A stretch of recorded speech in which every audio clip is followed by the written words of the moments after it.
डिगडोमध्ये एक पण उमेदवार नाही काँग्रेसचा। दुसऱ्या पक्षातले लोक आयात करून त्यांना नगराध्यक्षाचे कॅन्डिडेट किंवा नगरसेवकाचे उमेदवार करण्यात आलं।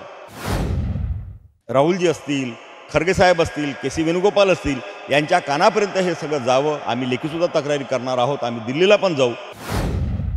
तिथे कामठी शहरामध्ये काँग्रेस संपल्यात जमा केली आहे। भ्रष्टाचारच संपणार नाही। आमच्यासारखे लहान मोठे कार्यकर्ते जिवंत राहील तर काँग्रेस जिवंत राहील। 17,500चा लीड घेतलेली आहे। त्यामध्ये जर पंजा नाही लढत असेल तर आपण पक्षाचं नुकसान करत आहे। नागपूर काँग्रेसमध्ये खरं तर ग्रामीणमध्ये सुनील केदार यांचं वर्चस्व राहिलेलं आहे। मात्र या नगरपरिषद आणि नगरपंचायतच्या निवडणुकीमध्ये अनेक ठिकाणी जे आहे एबी फॉर्मच वाटप न झाल्यामुळे मोठ्या प्रमाणात जो असंतोष आहे तो काँग्रेसमध्ये आपल्याला पाहायला मिळतो आहे।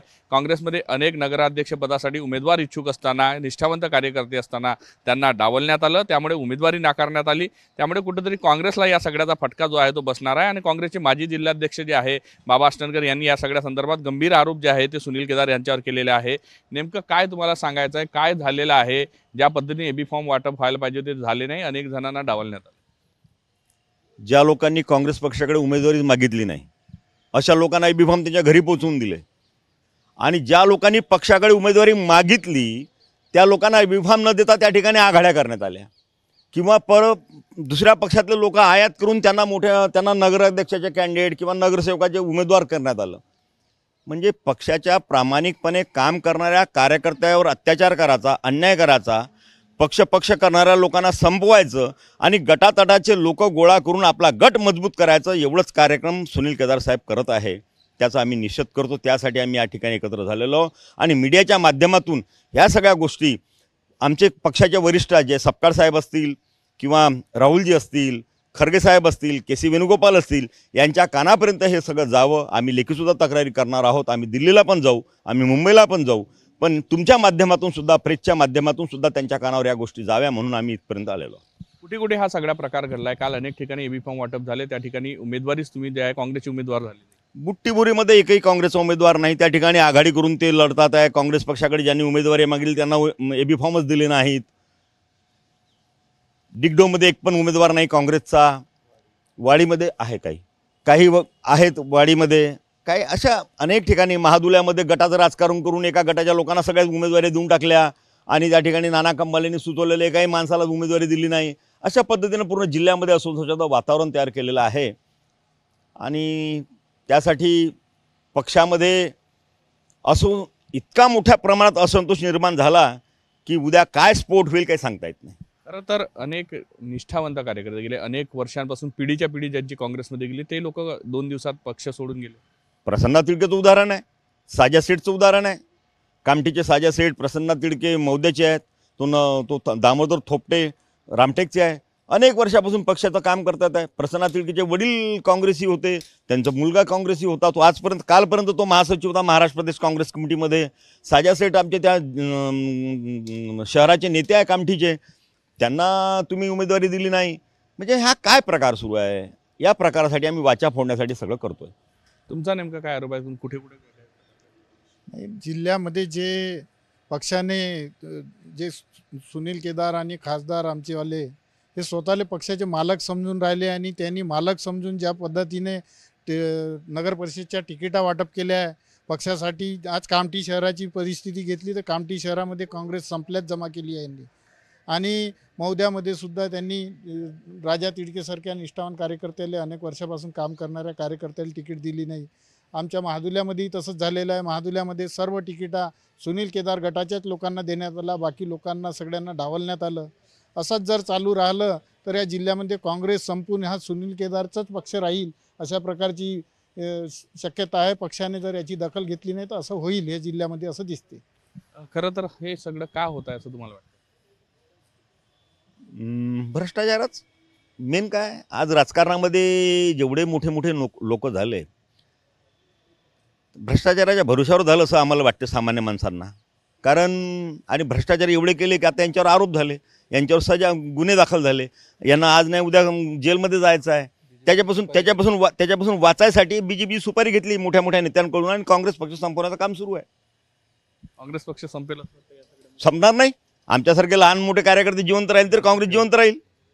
आम्ही आहोत काँग्रेस पक्षाचे कार्यकर्ते. काय अन्याय होऊ द्या, काय अत्याचार होऊ द्या, पण आम्ही काँग्रेस सोडणार नाही.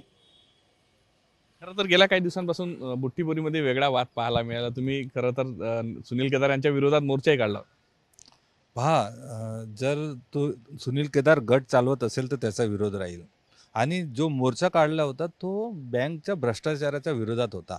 तर आता तो वेगळा विषय आहे. परंतु जर इथे कार्यकर्त्याचा निवडणूक आहे तर कार्यकर्त्याच्या निवडणूकमध्ये जे कार्यकर्ते आहे इतक्या वर्षापासून कार्य करत आहे, वाडीचा तालुका अध्यक्ष कोकाटे त्याला तिकीट नाही देत तुम्ही. एबी फॉर्म जो बूथ कमिटीपासून कार्यकर्ते किती वर्षापासून कार्य करून राहिला. बुट्टीबोरी शहर काँग्रेसचे अध्यक्ष युसुफ शेख याला तुम्ही तिकीट नाही देत. उमरेडला मायनॉरिटीची एक तिकीट नाही देत. तर तुम्ही हे का करत आहात? याने हे तुम्ही काँग्रेस संपवण्याचंच कार्य सुनील केदार यांनी हाती घेतलेलं आहे. आणि ते पूर्ण जे कार्य चालत आहे त्याचा विरोध आम्ही करत आहोत. तरी उमेदवार देताना बुट्टीबोरीमध्ये एखादा काँग्रेसचा कार्यकर्त्याला द्यायला पाहिजे. आता कोणाला तिकीट मिळेल? नाही, काँग्रेसचा जे निष्ठावान कार्यकर्ता त्यांना नाही दिली. आणि जे आघाडी बनली त्याच्यामध्ये RSSचा तो मुलगा आहे त्याला नगराध्यक्ष कॅन्डिडेट. जर त्याच्यासोबत काँग्रेस जर लढत असेल तर मग जे विचार आहे काँग्रेसची विचारधारा आहे ते कशी लढाई आहे? राहुलजीचा ते तो सरळ विरोध आहे, अपमान आहे. राहुल गांधीचा अपमान आहे जर RSSच्या मुलासोबत काँग्रेस लढत असेल तर याचा दोषी सुनील केदार आहे. का बरं हे सगळं करतायत? सुनील केदार भ्रष्टाचार, त्याला आता सांगितलं का तो सुपारी घेतलेली आहे त्याने BJP आणि RSS सोबत. तर तो त्याच्यासोबत जाऊन काँग्रेस संपवण्याचं कार्य करत आहे. अनेक वर्ष ते सत्तेत राहिले. साहेब, जो प्राथमिक सदस्य नाही काँग्रेस पक्षाचा, जो क्रियाशील सभासद नाही, अशा लोकांना तुम्ही उमेदवारी देता. आणि जो बिचारा प्राथमिक सदस्य आहे, क्रियाशील सभासद आहे आणि जो पक्षाचं काम करतो त्याला तुम्ही डावलता. याच्या मागचं खरं कारण काय असेल आता ह्या लोकांनी समजून घ्यावं बस.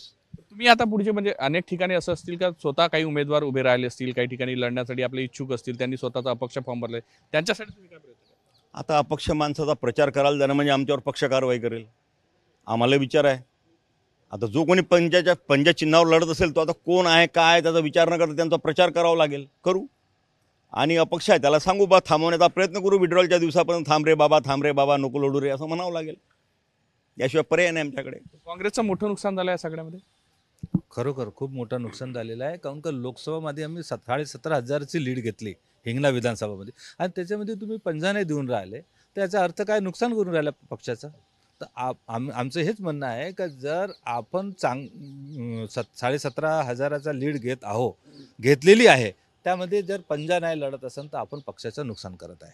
सुनील केदार यांच्यावर गंभीर आरोप जे आहे काँग्रेसच्या पदाधिकाऱ्यांनीच केलेले आहे. अनेक ठिकाणी त्यांनी जिथे गरज होती जिथे एबी फॉर्म जो आहे तो काँग्रेसचा देणं अपेक्षित होतं दिले नाही. आणि भाजपमधून आलेल्या किंवा इतर पक्षातून आलेल्या बाहेरच्या लोकांना सगळी उमेदवारी दिली.